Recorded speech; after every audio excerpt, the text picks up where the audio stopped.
Mitos di tempat saya saat kecil, mungkin setiap daerah beda.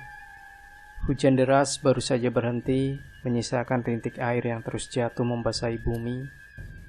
Suasana paling menyenangkan untuk bocah seumurku, ada wahana bermain seru dan memacu adrenalin. Meski tahun depan aku sudah mau SMA, tapi bermain air di sungai setelah hujan tetap menjadi kesukaanku.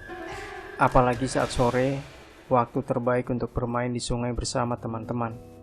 Biasanya setelah hujan, air sungai melimpah ruah, arusnya menjadi lebih deras, meski keruh dan berwarna kecoklatan. Akan tetapi, buatku itu tidak masalah.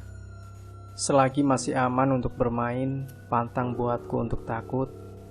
Seperti sore itu, setelah sholat asar, aku berencana mengajak Wawan dan Bagus untuk ke sungai. Seru kayaknya main pelampung dari ban bekas mobil besar. Kebetulan aku punya. 3 hari lalu sudah aku pompa di bengkel motor. "Mak, aku mau main sama Wawan dan Bagus ya," pamitku pada Mama. "Mau kemana?" teriak Mama dari dapur. "Mau main ke sungai, cari ikan. Kalau habis hujan, airnya banyak. Ikannya juga, Mak," jawabku. "Sekalian mandi ya, Mak," lanjutku. "Sudah mau gelap, nggak usah aja. Ntar ada lampor loh. Kemarin anaknya Bude Warsi hampir tenggelam karena badannya seperti terikat rambut panjang," ucap mamaku serius. Memang 2 bulan terakhir, kampungku dan beberapa kampung tetangga gempar tentang kabar ada makhluk penunggu sungai. Kalau di tempatku disebutnya lampor. Makhluk berwujud kepala dengan rambut sangat panjang. Konon, panjangnya mengikuti aliran sungai. Sudah ada 3 orang korban berbeda yang nyaris tenggelam dan terbawa arus. Beruntung semua masih selamat. Rentetan kejadian itu hampir semua sama persis ceritanya. Terikat rambut panjang dan tenggelam. Ada yang sempat terbawa arus hingga berpuluh-puluh meter dan ditemukan pingsan. "Cuman sebentar aja kok, Mak. Pumpung airnya deras." Mama tampak tidak suka, namun aku tetap nekat melakukannya. Aku bergegas ke rumah Wawan. Kami janjian di sana. Aku sedikit berlari menghampiri Wawan yang sudah berdiri menungguku bersama Bagus. Di leher keduanya terpasang bandalam bekas yang sudah ditiup juga. "Yuk, kebul gelap," ajakku tidak sabar. Wajah kedua temanku sumringah. Kami bertiga paling hobi bermain di sungai. "Kita start di dekat kuburan aja. Di situ kan airnya deras. Terus jalan menuju ke sungai juga tidak terlalu terjal, lebih mudah," saran Wawan. Nggak mau. Serem tahu lewat kuburan. Apalagi habis hujan, pasti horor," timpal Bagus. Hatiku menciut juga mendengar saran Wawan. Akan tetapi aku memilih diam saja mendengar kedua temanku adu pendapat. Kuburan yang dimaksudkan Wawan letaknya ada di hulu sungai, memang terkenal wingit. Apalagi pohon asem yang berada di tengah kuburan. Umurnya sudah ratusan tahun. Diameter batangnya hampir 1,5 meter dan ada lubang besar di tengahnya. Banyak sekali kelelawar yang bersarang di sana. Setelah berdebat cukup lama, akhirnya kami memutuskan untuk mengikuti saran Wawan. Aku berjalan paling belakang. Entah rasanya menjadi berbeda, ada desir rasa tidak enak. Saat memasuki di atas makam dan kampung, suara gerampong, sejenis serangga hutan terdengar nyaring dan bersahutan. Kami harus melewati belukar cukup banyak. Aku merasakan hembusan angin datang tidak wajar. Rasanya dingin menggigit dan berhasil membuatku bergidik. Apalagi aku hanya memakai celana pendek dan kaos oblong tipis. Serasa menusuk tulang. "Pelan-pelan woi," teriakku pada 2 temanku yang sudah jauh meninggalkanku. "Katanya keburu malam, buruan," jawab Wawan. Aku tergopoh berjalan melewati belukar. Musim hujan membuat rerumputan tumbuh tinggi di jalan menuju kuburan. "Iya, tapi nggak harus cepat banget gitu kali," protesku. Baru saja mulut tertutup, mendadak kakiku tersandung sesuatu. Au!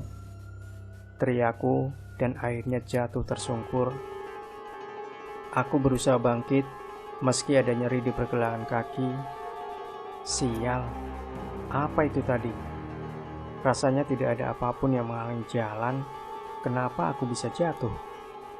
Aku tetap duduk agar sedikit tenang. Baru saja mau berdiri, aku melihat ada bongkahan mirip jasad terbungkus kain putih, tergeletak dengan bagian ujung seperti terikat. Sontak tubuhku bergetar.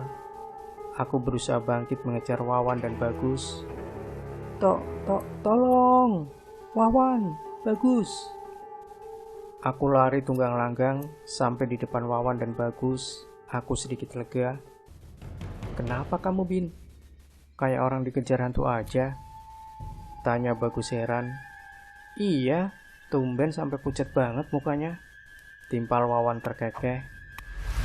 Kalau aku cerita, pasti kalian gak percaya. Barusan aku kesandung pocong, jawabku masih terengah-engah. Kedua temanku langsung tertawa terbahak-bahak, sampai rongga dada keduanya bergerak naik turun. Kalian gak percaya kan? Aku punya firasat gak enak nih. Kita pulang aja yuk. Bukannya takut, Wawan dan Bagus makin tertawa mendengar ajakanku.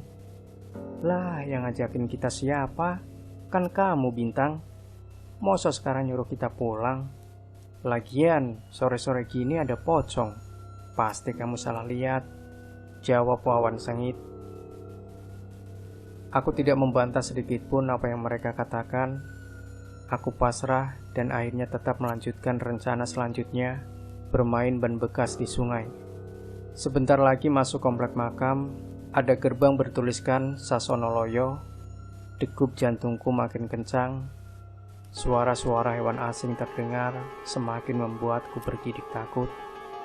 Nanti kalau mau masuk ke makam, doa dulu, permisi dan salam, Bagus mengingatkan.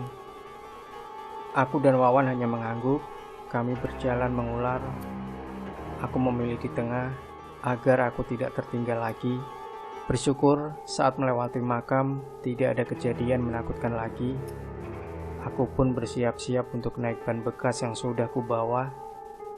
Lumayan deras airnya, hati-hati ya, Wawan mengingatkan. Ia paling tua di antara kami. Aku segera melompat ke atas ban, begitu juga Wawan dan Bagus.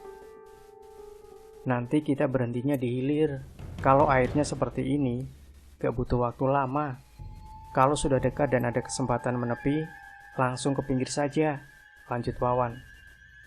Siap kakak, aku dan Bagus kompak menjawab. Aku ambil posisi terlentang. Banjir sungai tidak terlalu besar, hanya naik debitnya sedikit. Tidak terlalu berbahaya jika untuk bermain.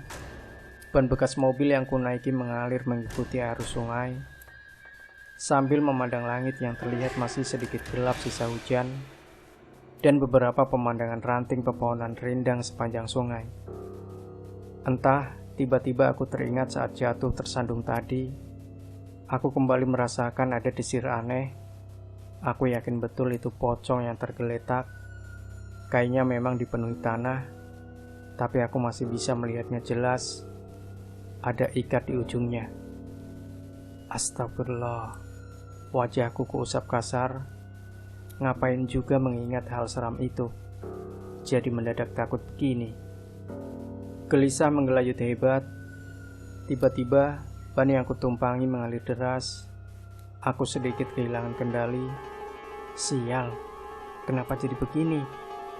Aku mencoba meraih ranting di pinggiran, tapi tidak berhasil. Apapun aku coba raih demi bisa berhenti. Namun naas, di depan persis ada batu besar. Tubuhku terpelanting masuk air setelah ban bekas terbalik karena mengenai batu itu. Aku berenang sekuat tenaga mencoba muncul ke permukaan. Namun, aku merasakan ada sesuatu melilit tubuhku kuat. Aku sangat penasaran apa yang terjadi, akan tetapi mataku tidak bisa terbuka. Bisa resiko kemasukan air keruh dan membuat sakit. Aku hanya meraba dengan kedua tangan. dengan terus berusaha berenang dan muncul ke permukaan. Ya Allah, mungkin aku mau mati.